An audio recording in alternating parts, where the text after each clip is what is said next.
Did you know that half of the wealth in the United States is held by women? I didn't know that until I met Julie Wilson, who is the president of Women Doing Well. We're going to talk with her today, and I look forward to this conversation. Thank you for joining us. I'm Joanna Hogan. This is Inspire Generosity. Another statistic that is shocking, that the average age of a widow is 59 years old. But here's my two questions that I just equip anybody that wants to know. Ask her, what's a gift that has gotten you really excited in the past year? This podcast is sponsored by the Dreams Retreat. Now, this is not ordinary training. Ordinary training is tactical and patchwork at best. To inspire generosity, you need training that is simple, that's sequential, and that's what this is. It's exactly what I wish I would have had when I first got my start. If you'd like to learn more, go to inspire-generosity.com. Julie, I'm so glad to have you here on the Inspire Generosity podcast. I have a really important question to ask you. What is a statistic about women and wealth that just stops people in their tracks? Oh, what a fun way to start. The one that I think is most impactful is when I ask what percentage of women in the research study we did are confident, bold in their giving to capacity. Out of 7,000 women, what percentage? And I invite everyone listening and you to think of a number. That number is always lower than people think. It's 6%. Only Wow. 6% of 7,000 women that we surveyed feel ready to steward the wealth that is coming to them. And that gets me up every single day because I don't think that's good enough for women, and I for sure don't think that's good enough for the kingdom. Well, how did we get here? Where women just hold so much financial power, and yet they're left out of giving conversations and they feel this way. Yes, I think there's something happening where women are really excited about the opportunity to be educated. So many colleges didn't allow women for many years, right? And so as women are getting more educated, we are educated, 58% of college graduates are women, and upper degrees are increasingly women. And so education is the beginning of everything. And women are taking that seriously and running hard after it. Women are starting businesses right now twice as fast as men. And I think it's because for so long, it was not ever said that you couldn't do things, but it was just an unspoken rule that women should be the primary caretaker of the family. And I think we are, but we limit and say that's your only job for a season. And that's what you should be doing. And so many women leave the workplace to raise their families. There's a pay gap that's happening, that's shrinking. There's so many reasons that women are coming into the wealth. I have a friend that likes to say, we're making it, we're marrying it, we're inheriting it. And sometimes for reasons that are just unavoidable, we're divorcing it. Oh, wow. And so money is coming into women's hands through all different reasons in this small time period. One thing that really helped me understand why this is happening is that before 1974, a woman could not have a credit card in her own name nor own a piece of property without a male cosigner. I was 6 years old in 1974. This was in my lifetime that a woman could not generate wealth. Everybody knows that if you want to generate wealth, it usually starts with real estate. So if you're not permitted to own real estate, that limits your ability to create wealth and to own wealth. And so what's happening with that freedom to have a credit card, freedom to have your own credit and own homes, it has really invited women into the full financial picture. And I don't think anyone could have predicted how seriously women would take that and do beautiful things with it. So I think really what's happening is we're catching up with the reality that happened in 1974, but we're also still so far behind. I think that's why that 6% number is the most important, because what women believe about themselves matters more than the laws that change. And women today still are living. I was raised by two women who couldn't own anything. So they didn't have the wiring to transfer to me and my sister the thinking and the practices that would help you as a woman walk into that. If anything, I heard messages left and right, especially as a person of faith, about what women should and shouldn't do. The messages were loud. Although nobody ever said it directly, they came through loud and clear. And so I should be happy to just be at the table was the message I got. Don't ask for more women at the table. Just be happy you're there. Be happy you're making as much as you are. There was a day that women didn't have to get paid anything. So there's just a lot of things happening at that global level that I think are shaping the future of business and the future of the church at large. And I'm really passionate about making sure women don't get lost in that shuffle, but get equipped and empowered to walk into and steward what God's given them. And this is so important. The reason I wanted to interview you today is because as fundraising professionals in the nonprofit space, we need to plan and prepare for these conversations. And we need to plan and prepare so that we end up asking for, or I should say, inviting someone to make a gift for the right amount at the right time for the right project in a way that makes sense for them financially. So it may not be cash. It might be helping them make a gift from their assets.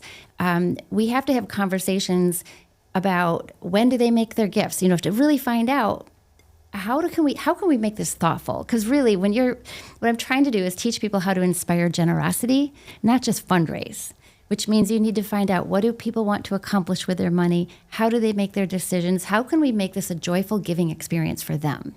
And it all starts with who do you meet with in the first place? And how often have you seen giving conversations happen with the man or just one person, even if you see this happen because one person, it may not even just be the man. You have a person is interested in the nonprofit, but we don't think about the fact that they might make their decisions with a spouse or another family member.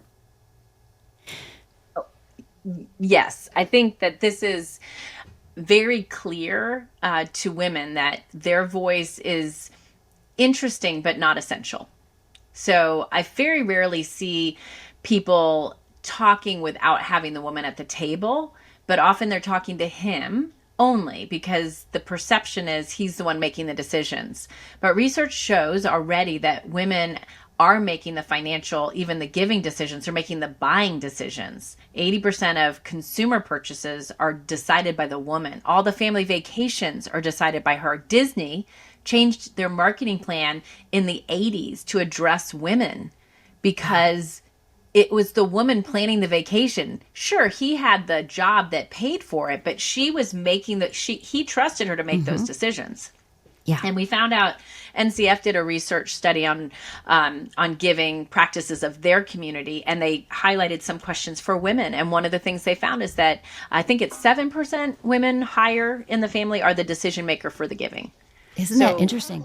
Yes. Yes. So whether they're making the money or not, they're the decision maker and have been for generations. Women, our brain is wired for generosity. I believe that just the way God made us to carry life and deliver life is generous, right? Right. Our bodies are sacrificed on behalf of this little thing that is growing in us. And we don't do it alone, of course. Our husband is very much part of that. But our body is the one that has to be up in the middle of the night feeding, right? Like it is very much part of our DNA to be generous. So it's not surprising that women are more generous than men. I think what has been interesting is how women for at least the last 300 years have been left out of the conversations around wealth generation and around philanthropy. But they're now getting the opportunity through women doing well. Can you share a bit about how you're addressing this and how you're supporting generous women through this Pathway program as well? Well, it started with our founders, who were 4 really savvy, amazing Christian women who worked in different business and ministry contexts, who got curious about the wealth that they saw women having and stewarding and the lack of interest in the ministries that they were connected with. And so they actually began to pray together about God's heart for women. Why are you giving the women the wealth? It was financial advisors knew first that this wealth transfer was happening.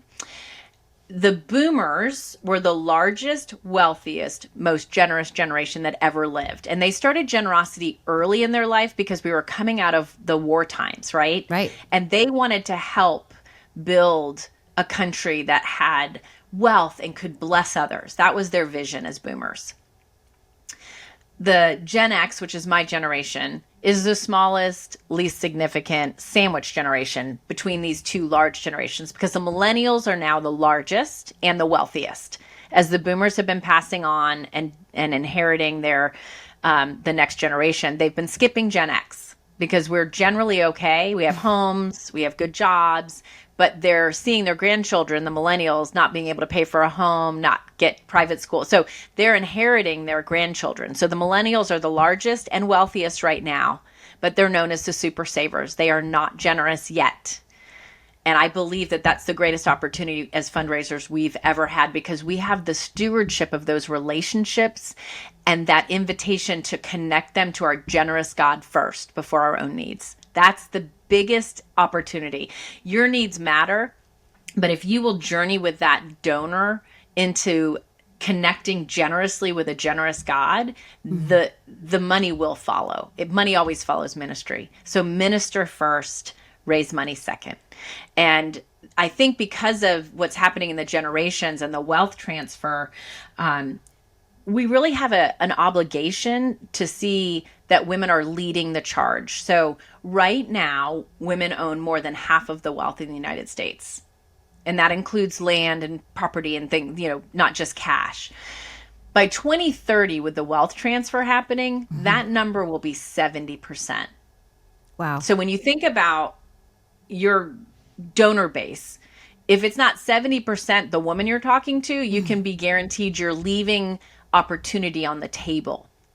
Opportunity to help her grow as a generous giver, and opportunity for your mission to receive her generosity. The research study that I mentioned, these women decided to survey Christian women. It had never been done in the history of the church. So they thought, well, we should start with data, because how do we know what women need if we don't ask them? And in that study, it's the largest research study on women and giving in the world. It happens to be Christian women, because 7,000 plus women filled out this very specific financial survey. And in it, we're consistently telling everyone what they want and need to see their generosity actualized. And that's where I got that 6% survey. Only 6% of those 7,000 women were giving at capacity. We're joyfully giving in response to God's generosity to her. We're giving with purpose, uniquely designed opportunities just for her. And honestly, one of the main motivators of a woman's generosity is that she wants her family to come along. So that 6%, we're also influencing their family. Because giving is an emotional experience. That's right. It is. And for her, it's holistic. It's not just money. So much of philanthropy has been focused on money, and that makes sense. Money is, in scripture, money is equated to a god. When you look at, you can't love God and money, money is, in that context, a spirit. It is so much bigger than we know in our hearts. And scripture testifies to that. God talks about money or giving or wealth 2,300 times. He doesn't talk about anything else that much. Isn't that incredible? It is. It's so important that we as believers start having these conversations, because God talks about it. We need to talk about it. But money is a tool, and it needs to be neutral. It's a method. It's a method. The other aspects of generosity are very important too. And for a woman's brain to engage fully financially, she has to be giving her time, and oftentimes her opinion, her expertise, her experiences in life. So many donor development folks just want to go for the money.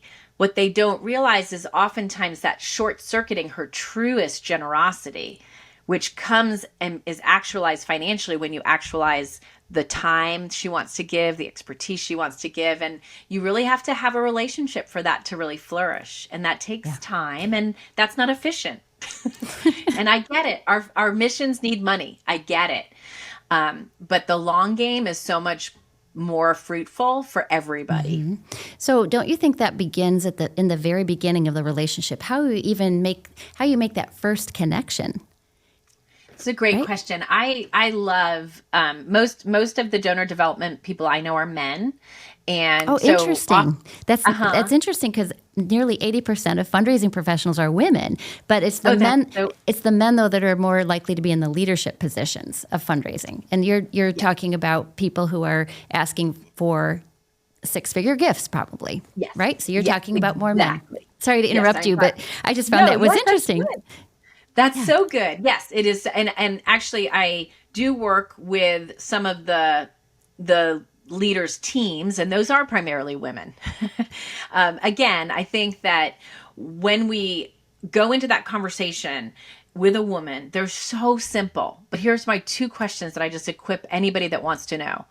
Ask her, what's a gift that has gotten you really excited in the past year? It doesn't have to be to our organization. Just tell me about what you enjoy about that gift, what was meaningful.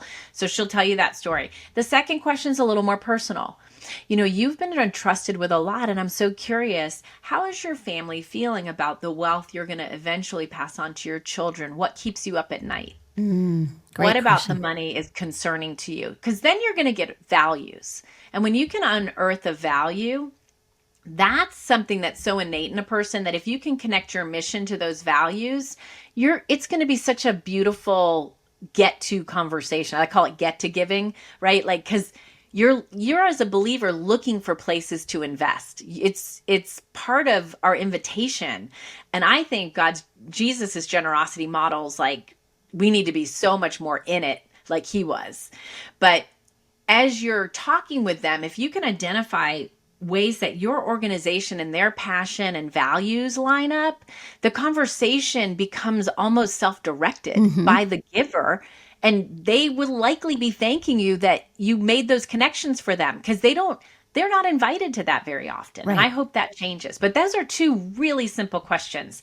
And direct it to both of them, but start with her. But what's the question that's usually asked instead? I don't know. You tell me. I don't know what the question is usually. Well, it sounds like you're in these conversations. You said it's almost like you were coaching a fundraising professional by saying, these are the questions you should ask. Are you in the room when these fundraising professionals are making requests? Are you there? Or are you hearing about it from the I generous hear women? about it from the donors. What are they telling you? They're telling me they take this is really and truly the most common thing I hear from women.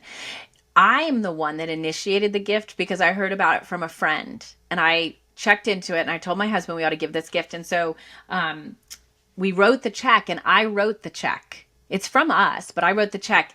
He got invited to a golf outing and got the thank you note. And that's just the norm for me. Can you tell them that that doesn't feel good and I don't want to give another gift when that happens? Now, she will give another gift because she's generous and she looks beyond it. But as the wealth transfer is happening, I think women are going to want more from these conversations, and they're going to ask for more, and you're going to want to give it to them. So I want to help that happen faster. And I would prefer that the development folks see their role as discipling the hearts of men and women to generosity. And when you're discipling the heart of a woman and you're a man, it just means being intentional to ask questions Yes. and to affirm that her desires for her generosity are equally as important as his, and that you're helping them be better together. So you're not trying to like do one or the other. You're doing both and. But you need to keep in mind another statistic that is shocking. It was to me, at least, that the average age of a widow is 59 years old. Really? Women are outliving their spouses by 5 to 7 years, but the average age is 59. That's way sooner than any of us probably thought it would happen. And I will tell you, I have 3 friends and lost their husbands in their early 50s and had immense wealth, and overnight. One was cancer, so it wasn't overnight, but the other 2 were overnight became millionaires who had to steward the wealth for their family, for the philanthropy. It has been overwhelming. They weren't ready. It doesn't have to be that way. And I believe that donor development folks and financial advisors are the two frontline folks, because believers who are following Christ want to give, and they want to steward their wealth wisely. And those are the two places that have conversations the most. We have a tool that can help those conversations, but we actually don't have the conversation with the woman first. It's the advisor and donor development folks that have relationship. Isn't it interesting that I call them fundraising professionals, but there's sometimes advancement officers or donor development. There's so many just terms we're trying to come up with for it's the person who needs to generate revenue for the mission, who's out there inviting people, unfortunately more often asking. But isn't it interesting that the perspective I often hear is that, well, we don't know who to talk to, or there's just not enough, right? There's not enough. There's a scarcity mindset. And that is is so sad, because there's no shortage of generous people. There's no shortage of women who are inheriting this wealth. And I've also heard that a lot of times it's happening during a time of grief. So it's more than just making a gift with this money, but this money came from a loss. Is that true? Oh, it's so true. And if you're a major giver, the ministry comes to the funeral, and then they begin to want to serve the widow, which is wonderful. But that in their practice looks like figuring out how to ask her for the same amount of money that her husband had. And sure, you have a conversation first just to comfort her, but then the next conversation is like, hey, Bob usually gave in December. Is that going to work for you? Would really love to keep. And they need to know that information, but how you get there matters deeply. 80% of women who are widowed change financial advisors within the first year of losing their spouse. And they will tell you that the reason they do that is they were never in relationship with that person. They were a secondary voice. I love Blue Trust, or it used to be Ron Blue Trust. Ron Blue, when he started his company, insisted that the spouse be present. That was revolutionary, right? So I don't know, you don't know who somebody's financial advisor is, but that relationship is so key in that death event. The next relationships, because women are generous, are those, I want to honor my husband. But if you don't tap into her heart and get to know her as a giver, you're at risk to lose it within a couple years, because other ministries will start talking to her. Yeah. And if you haven't done that hard work to marry your mission to her values and heart, you might be looking at a loss. Probably not the first year, but certainly in the second or third year, you could be at risk. And again, I believe so many missions need to be funded. We have an opportunity, and I have to practice this in my own. We're a nonprofit and we raise money just like anybody else. But my approach is really in alignment with what women have told us they needed, which is if your purpose and your passion and your plan are in alignment and we fit that, we welcome you. We invite you. Give and give boldly. But if it doesn't, we want to free you because we believe God has us. That's that abundance mentality that has been so hard for me to adapt, right? I had a scarcity mentality where it was limited pie and only this much. No. God is so clear in Scripture, in Matthew, tucked between your treasure being in heaven and you can't serve both God and money is a verse about your eyes. And what are your eyes seeing? And when the eyes are healthy, the whole body's healthy. When the eyes are not healthy, the whole body's not healthy. That is a scarcity and abundance passage, and it is financially minded because it's sandwiched between the context is given on the front and the back end of that scripture. And so as fund development folks, we have to start seeing that God has more than enough for everybody. Right. And so if I'm interacting with a donor and I can just tell that she just wants to give, I'll say, listen, if you want to give a small gift, please do so. But I want you to go and give big where you're designed to give. And if that's at IJM or the Salvation Army or water ministry, whatever that is, I want to cheer you on because I know that's best for you and I know it's best for me. Anybody giving, God doesn't need anything. He doesn't even need us as executive directors to run organizations. He needs fully surrendered people partnering to do his work. Love it. And so if you refer somebody to another ministry, God's watching. He loves it. He delights in it. And I challenge you to see if he doesn't outgive you and send you 2 donors for that one that you actually said, it's probably best that, you don't give here, because it doesn't feel like you share our passion. And we're so passionate. If she doesn't give you a recommendation, I'll eat my words. It sounds though that like you didn't always feel that way. Did I hear you say that at one time you had more of a scarcity mindset? Yes. I've been in ministry for 30 plus years. And so I kind of tithed and thought that was my duty until I started working at this organization, Generous Giving. And the very first day on my desk was a brochure that said, "For God so loved, he gave," and "gave" was in bold letters. And I thought, uh-oh, I'm a tither, but I'm not generous. Like my heart is like, let me do my duty and check the box.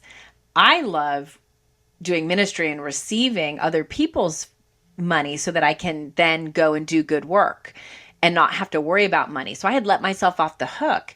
But when I dug into my money story, and everybody has one, if you've never done a journey of generosity retreat, that'll show you your money story real fast. And mine was always that money caused problems. So I didn't want to run after it. Yeah. My father was a successful entrepreneur, but if you've started a company, you know that the first few years are tough. And it was tough. And I thought when he started making money, that would solve the problems of our family. But money only accentuates what's already there. It doesn't actually solve anything. And so because there was unhealth there, that's what got highlighted. And that's what I made these vows. Like, I don't want to make money. I want to make a difference.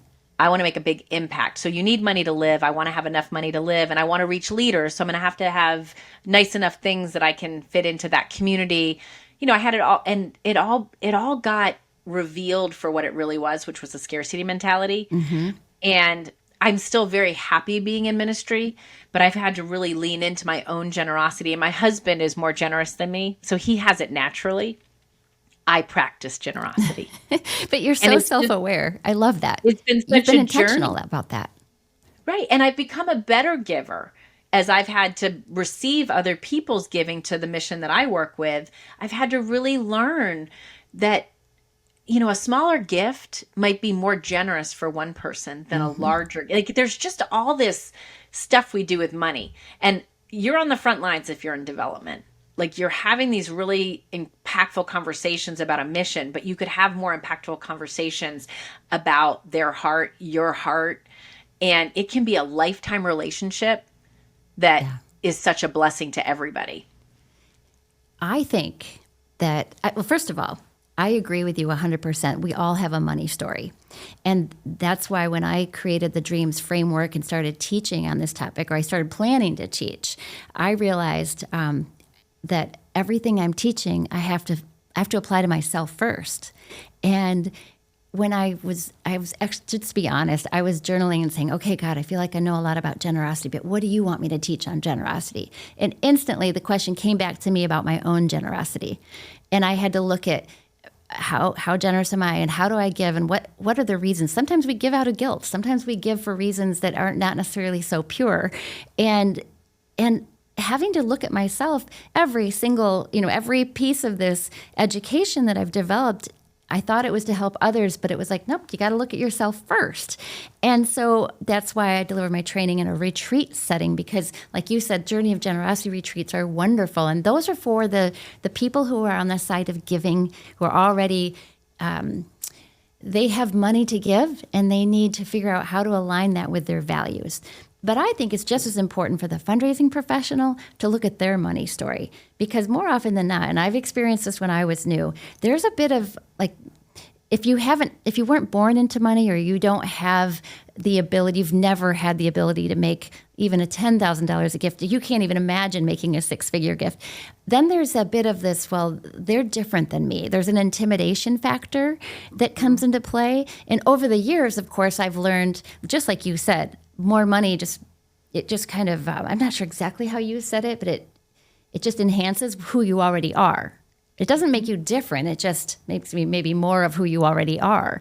But But when we have this needy organization talking to someone who has money, and more like we put them in that hero category, and there's this perspective of they have money, so we need to almost worship them, that dynamic feels kind of icky both ways. Getting back to my question, have you seen development officers, or have you personally felt this way ever, where there's just the fact that there's so much money on the line, it gets in the way. It makes things awkward and uncomfortable unnecessarily? I have, and I think it's for the reason you just described, that the development person or the pastor hasn't done their work. And so they're coming to the conversation really in an awkward way. And I will tell you that the receivers of that know what's going on. And They it can feel it. limits their ability to fully engage, because now they feel like they need to take care of you versus speak freely with you.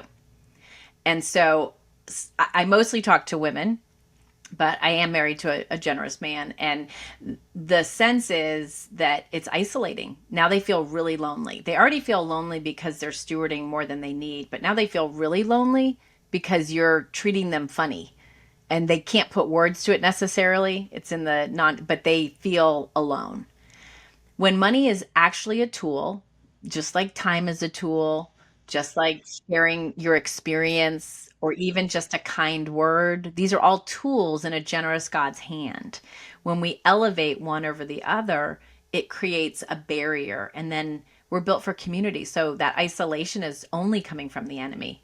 So again, if we do our work, then we can talk freely, because if God's given somebody more than somebody else, it isn't because they're better or smarter. It's because God entrusted it to them for his own purposes. And it's none of our business why. They're not better. They just have more in that area. And so I do think that it honors them when you treat them like a dignified fellow traveler in the money journey. But until you do your own money work, you can't really have those compelling connections. Right. It limits the ministry you can do, which is really what we're here on earth to do, is Jesus's ministry in his name, in our jobs, in our church life, in our marriages, in our families. Like, we're here to be on mission with him. And we can't do that if we've got weird beliefs about anything, but especially about money. That's why it's so hard for me to, I get frustrated at the training that's available in fundraising, because so often it's tactical. It's about how to make an ask or how to start this major gifts program. It's very much not only patchwork, not necessarily a sequential learning program, but so tactical. And I don't think, when you create the conditions for generosity, it doesn't matter specifically what words you use, because like you said, they're asking you, or they're just bubbling over wanting to give. It's not so much of a request that you have to get worded just right. In fact, don't you think the more focus you put on your own performance, the more awkward it gets? Of course. 100%. I mean, basic generosity is thinking of others more than yourself. And I believe, as a speaker, I once heard, you will really be a speaker when you're so prepared and so comfortable in your skin that the whole time you're up there, you can be thinking, what does the audience need from me? What do they need from me? Can I adjust my talk to reach their needs better? Or do I stay? Like, you're so over prepared. I think it's the same in development. I think I can make that case that when you show up for that appointment, that you're so comfortable in your skin, so confident in who God is, that he's an abundant God. He has enough for your mission. And this is just an exploratory conversation to figure out, is there alignment for this gift of money or of time, whatever you're asking for, to sync up? And can you celebrate that together? Like, isn't this so cool? Like, I had a need and you've got something to give, and now we get to do this together. But you're not going to show up that way unless you've got all your work done.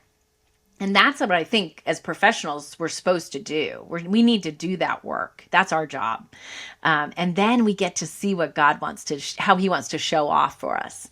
And we get to celebrate. I mean, I tell women, I want to be your safest no. That's how I start my development conversations. Like, I say, listen, I understand, because I'm a woman too. Like, you're going to feel a lot of obligation. I'm going to share. I have big visions that I think are from the Lord, but I don't know who's supposed to be part of them. And I'm totally okay if I'm just here to share my vision and like get connection time with you. Like if you need to say no, I just want to free you to say no. And I'll say no for you if I have to. Like I have often met with people and been like, listen, it sounds like you're a little bit iffy and that makes me concerned because I'm looking to show the world that God can fund a mission if you're just in alignment with him and with the mission. So can I ask you to hold off on your gift until you're really sure? I've done that 2 or 3 times at times when I really needed the money because it's so important to me that God gets the credit for anything that's happening in our mission. And so I know that I'm in alignment when I can take a no because I know that God's got somebody else and he's never failed me. He's always provided for this mission. And I think he'll provide for every single mission he calls us to. It just takes the pressure off, doesn't it? You can have fun with this. It can be something that you just do. It's soul work. And that's why when someone says to me, oh, or used to say, oh, you do fundraising? Ugh, I'd never want that job. And I think, oh, if you only knew, it's the best job in the world. It's not even a job. It's a calling to help people invest their money in something that's going to change a life, that's going to find a cure, that's going to actually make a difference, and it's going to be just as incredible for the giver as it is for the receiver. Who couldn't ask for a better job than that? But it has to be done in the right spirit. And I know, it's not often that I find someone like you who totally gets it and who lives it out day in, day out. It's freeing. It's inspiring. You're inspiring, Julie. Well, it gets challenged. So, it's not easy because I still have some of those roots of scarcity and I have to really coach myself with scripture. I have to go back to the Lord and be like, Lord, this is really hard. Like this person could solve a lot of problems. And I know they care about women, but I don't know them well enough to even know how to have the conversation so that it's a blessing to them. Because I know you want me to be a giver first, not a taker. Can you give me an example of where it was kind of hard and you were able to make the switch? Do you have a personal example? Yeah. So I met with somebody recently and we have a new presentation, I guess, like a little booklet that explains kind of what we're doing and what the impact of our work is. We've never had it written down and it's sort of fun because we worked really hard on it and I'm super proud of it. And so I've been setting up appointments with women who have already given to us, but are giving at one level and could give more. Mm-hmm. And so we sat down and we don't know each other well. She came through a friend and we had one conversation and I really liked her and she really liked me. And then we sat next to each other another time and really liked each other. And so I kind of went in going, I know I like her and I don't think this will be hard to, and I even set the appointment up to say, I'd love to take you through a picture of where we're going and see how you want to be engaged. So it wouldn't be like a surprise. Like I'm not just showing up for coffee. That's important. And yeah, just so I don't want to bait and switch somebody, especially that I really enjoy naturally.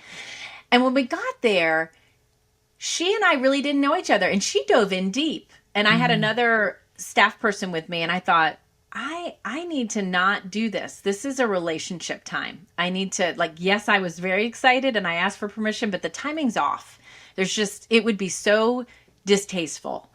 And so I kind of felt guilty because I felt like, oh, I'm supposed to, and I plan to, but am I being wimpy? I'm like, no, I'm not being wimpy. I feel like I'm listening to the Holy Spirit. And then the staff woman I was with had to leave for something, and we had about 20 minutes left. And this woman, no kidding, said, listen, I love this conversation, but I really want to hear, where's Women Doing Well going? I want to hear.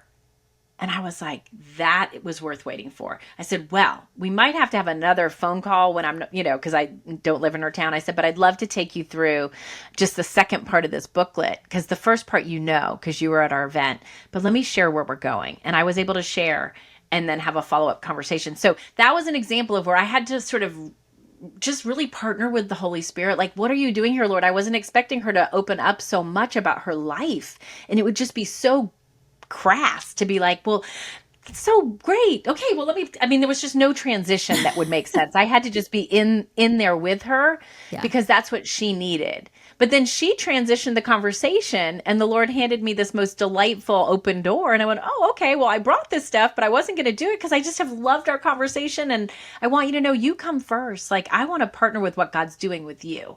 And this is what God's doing at Women Doing Well. And we just went into it. I'm so glad you shared that. Oh, I'm so glad you shared that. I have so many stories like that. Mm-hmm. One woman said, I really want to give to you, but I don't feel called. I said, please don't feel like you have to give to me or that I'm disappointed. I'm celebrating that you have the clarity that you know that you're supposed to give somewhere else. She ended up giving a huge gift later, like 2 years later, out of nowhere. She just sends me a big gift saying, thank you so much for all that you did. You transformed my heart with your pathway, and I'm so grateful. And if she never did that, I still was blessed by her being so clear. And also, like, when I got that unexpected gift, I was so like, see, it works. Like, people remember when you care about them first and your mission second. So that's why I love to share these stories, because I really think God is who he says he is.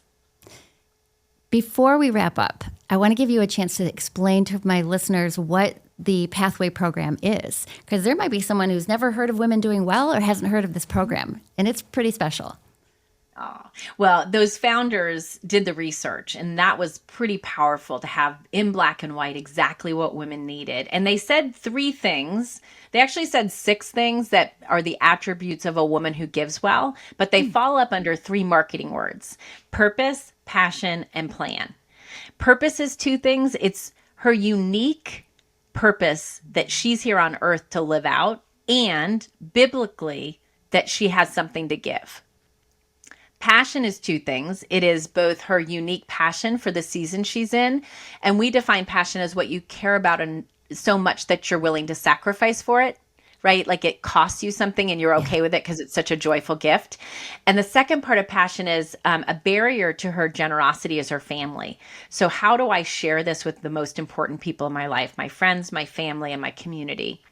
And then plan is 2 things. Plan is both a budget for giving. So most people have a budget for their living, and tithing is part of the budget, but this is a plan for generosity, for wholehearted, all in. What do I have to keep, and I can give the rest away kind of giving. So having a plan for giving. And the second part of budget is interesting for the conversation we're having. I want to write a bigger check, but I don't know how to do diligence on organizations to know if they can handle the bigger check. I don't want to do harm with my money. How do I know? So those are the 6 attributes that the 6% that took the survey had. So our pathway is designed to deliver the 6 attributes. Help her know her purpose, know what she's passionate about, and put a plan together for her giving. And that's all we do. It's a 12-session transformational pathway that is online, in person, and it's a gift from our women that share our passion for women and generosity. So you don't have to pay for the pathway. You can certainly gift it forward to the next woman, but essentially it's a gift because you need to transform. No matter how much God's given you, you have something to give. And mostly women need to know that it's okay to engage and to show up generously. So that's what our pathway does. It equips her to be confident, and we celebrate whether she activates with us or activates with somebody else. Our mission is to activate women to purposeful generosity. And then we hand them off to organizations or back to their advisor, and their advisor helps them. Like, we don't have much to join unless you share our passion. Otherwise, we're just hopefully populating the world with amazingly confident, bold, generous female givers. A follow-up question that I just need to ask. Yes. They are concerned about organizations being able to handle a big check. And so they're needing to figure that out. How are they determining if the organization can handle it or not? What is their process, and are they asking you for help with that? Well, they're not, because we point them to outside organizations that can help. And if they don't feel comfortable with that, their advisor, we say get a Christian advisor. They usually have a portfolio of organizations in different categories. Mm-hmm. So go in and say, I've discovered I have a real passion for church planting and evangelism, and I'm looking for places that are vetted because I don't want to do harm. So they can go to their advisor, or they can go to an organization like the Barnabas Group, which is also like teaches. So we don't teach you how to do the due diligence, but we point you to resources that can, because essentially that could be a long process. Mm-hmm. But we just want to make sure, for you to be a great giver, you need that tool in your toolbox, because it'll come up at some point. Like, I want to write a $50,000 check to this organization that I just met, but I feel really passionate. what questions do I have to ask the executive director? So we do have some high level resources, but they're not in the pathway. They're mostly in post pathway articles or our blog. Is there another research study on the horizon? Yes. The first one was released in 2011, and because of our messy movement start, we've had some starts, some stops. We've been under another organization, but we are our own organization as of 2020, and this is the first opportunity that we've had, and we are doing a research study on, hopefully it'll be about 5,000 women filling it out this time, on women, wealth, and faith. And we're doing it in collaboration with a financial advisory firm called Blue Trust, and it will be public to fill out in the fall. And then we will release the research in early 2026. And that will hopefully give us more insights, because it's been a while. We think some things may have shifted, but we also think from anecdotal conversations that we still are probably going to see things hovering around that 6 to 10% of women who are equipped and confident. Well, that's going to rise as more people learn about women doing well and what you have to offer. I only learned about it myself maybe 6 months ago. More people need to know about it. Where can they go for more information? Oh, that's easy. womendoingwell.org. And there's lots of information and ways you can connect with one of our team to get more information. We do partner with organizations where we highlight you as somebody trying to make progress towards serving female donors. So there's lots of opportunities, but mostly we just, whether it's you individually or people at church, like we just want women to experience the pathway. And it's a gift, and it's really our honor and privilege to carry it into the world and let people do it. Thank you for inspiring us today, Julie. Appreciate you being on the show. Oh, thanks for having me. I'm Joanna Hogan, and this is Inspire Generosity. If this episode meant something to you, please like and subscribe, and stay tuned for the next episode.